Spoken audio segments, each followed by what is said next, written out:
ஓம் ஸ்ரீ சாய்ராம்.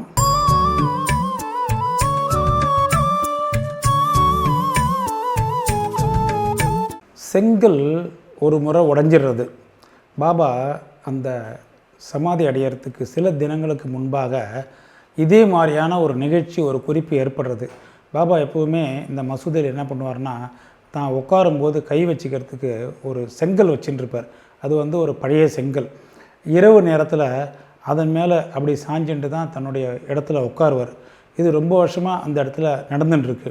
ஒரு நாள் என்ன ஆகுதுன்னா, பாபா அங்கே மசூதியில் இல்லாத போது அந்த பையன் ஒருத்தன் தரையை க்ளீன் பண்ணிட்டுருப்பான். அவன் என்ன பண்ணுறான், அந்த செங்கலை கையில் எடுத்து பார்க்குறான். அந்த நேரத்தில் ஒரு அன்எக்ஸ்பெக்டடாக அந்த செங்கல் கீழே விழுந்து அது 2 பாதியாக உடஞ்சி போயிடுறது. இதை பாபா தெரிஞ்சின்ற உடனே என்ன பண்ணுறாருனா, இந்த செங்கலை பற்றி ரொம்ப கவலை அடைஞ்சு, உடைஞ்சது செங்கல் இல்லை, என்னுடைய விதியே துண்டு துண்டாக உடஞ்சி போச்சு அப்படின்றாரு. அந்த செங்கல் என்னுடைய ஆயுட்கால நண்பன். அதோட நான் ரொம்ப ஆத்ம தியானம் ரொம்ப நாளாக செஞ்சிட்ருக்கேன். அது என்னுடைய உயிரை போன்று அவ்வளோ பிரியமானது. இன்றைக்கி அந்த செங்கல் இப்படி 2ஆக உடஞ்சி என்னை விட்டு நீங்கிடுத்துன்னு அழறார். செங்கலை போன்ற ஒரு ஜடப்பொருளுக்கு பாபா ஏன் இவ்வளோ வருத்தம் கொடுக்கணும் அப்படின்னு சில பேர் மனசில் நினைக்கலாம். அதற்கு ஆசிரியர் என்ன சொல்கிறாரு, இந்த மாதிரியான சத்குருக்கள்லாம் இந்த உலகில் ஆதரவு இல்லாதவர்களை காப்பதற்கு தான் அவங்க முக்கியமாக இந்த உலகத்தில் அவதரிச்சிருக்காங்க.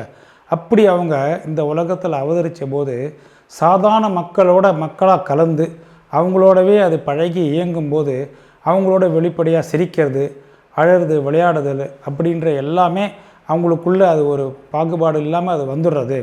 அது அப்படி வரும்போது என்ன ஆகுதுன்னா, அவங்களுடைய கடமைகளையும் அந்த நோக்கத்தையும் பற்றி முழுமையாக விழிப்பாக இருப்பாங்க. பட் மக்களாக அது மிங்கிளாகி போகும்போது அவங்களுடைய அந்த இயல்பும் அவங்களுக்கு சேர்ந்துடுறது அப்படின்னு ஏமத் சொல்லி அந்த செங்கல் உடைதலை பற்றி ஒரு விஷயமாக சொல்கிறாரு.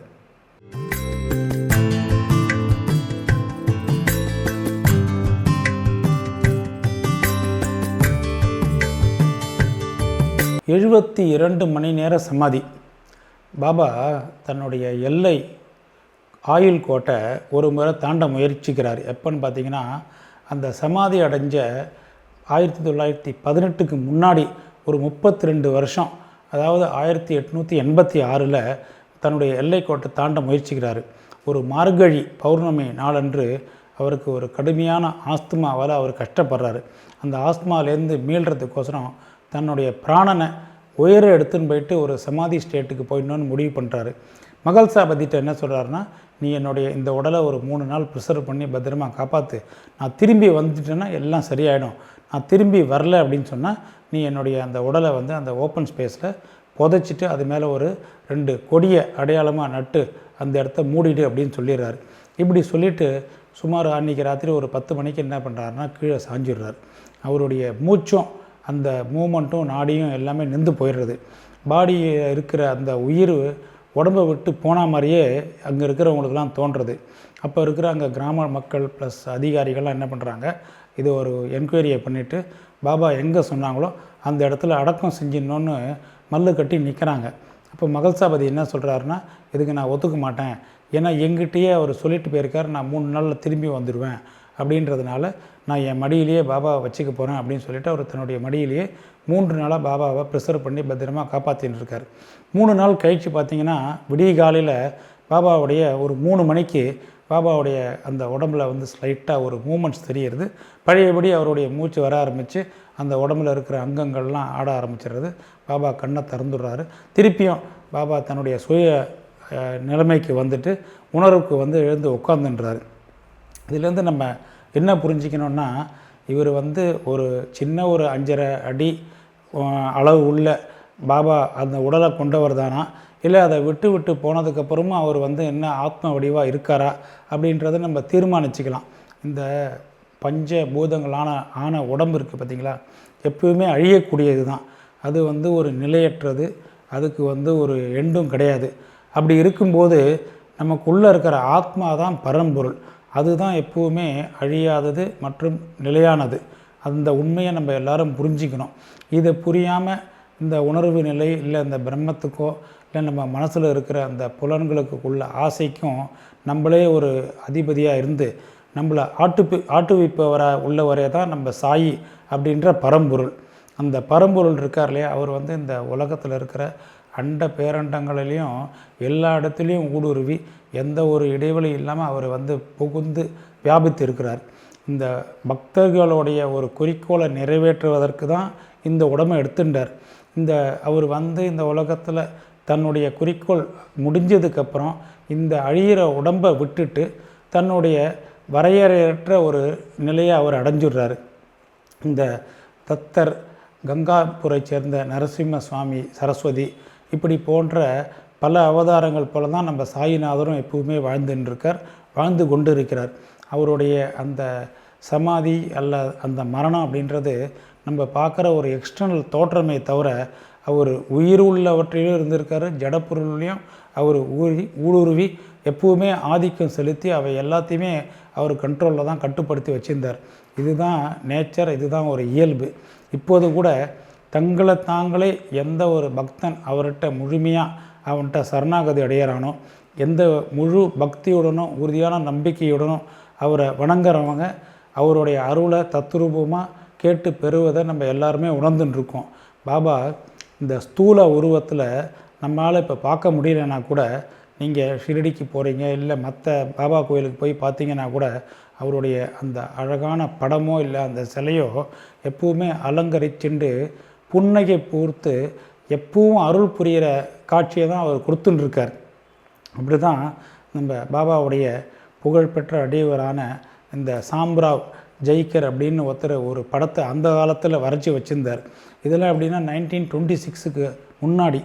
அதுக்கப்புறம் பார்த்திங்கன்னா தஸ்லீம் அப்படின்னு ஒரு பாபாவுடைய பக்தர் வந்து ஒரு பளிங்கு சிலையை அங்கே பிரதிஷ்டை பண்ணி அவருக்கு கனவுலேயே வந்து பாபா இப்படி இருக்கணுன்ற மாதிரி சொல்லி இன்றளவும் அந்த சிலை தான் இன்றைக்கி அப்படியே வந்து ஒரு தத்ரூபமாக அருள் புரிஞ்சின்றிருக்கு ஷிரடியில்.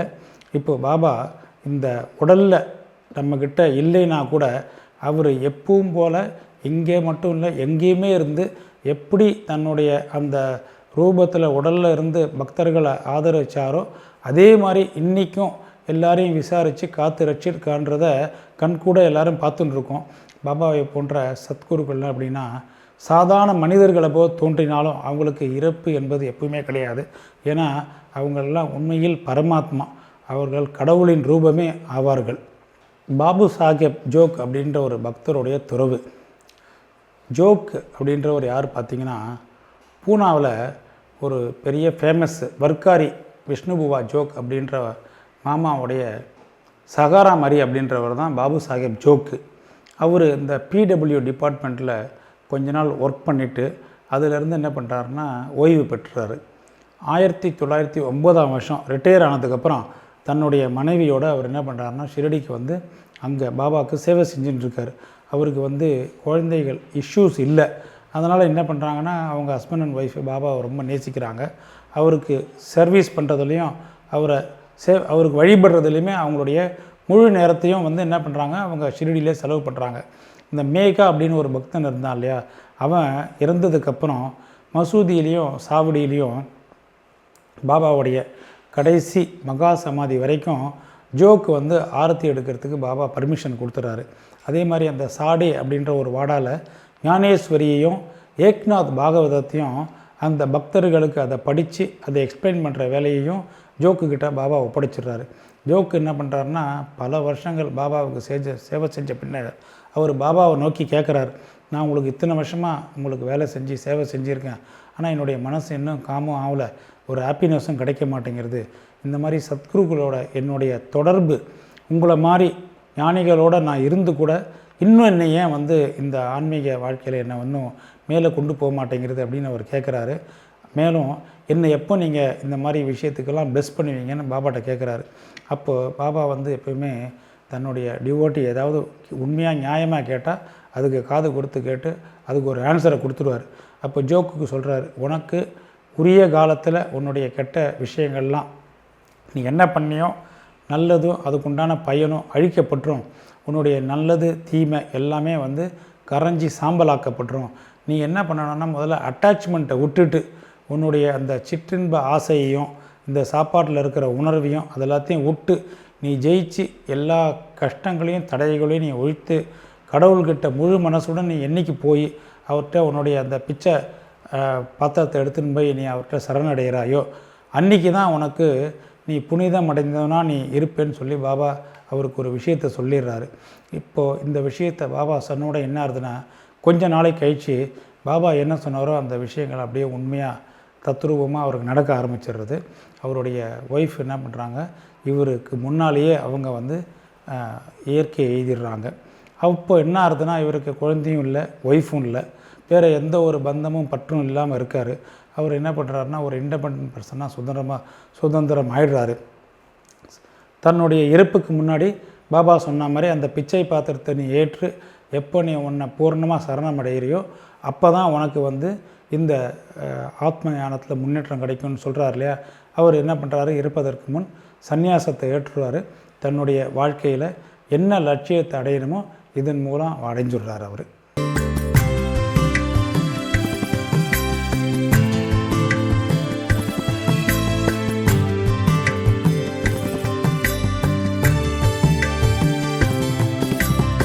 எனையாளும் சத்குருவே,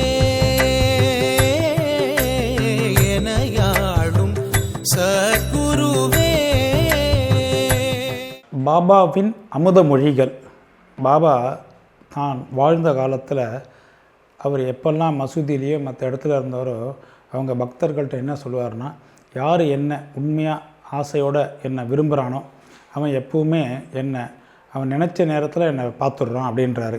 நான் இந்த உலகத்தை விட்டு நீங்கினா கூட அவனுக்கு சூனியமாக தோன்றுறது.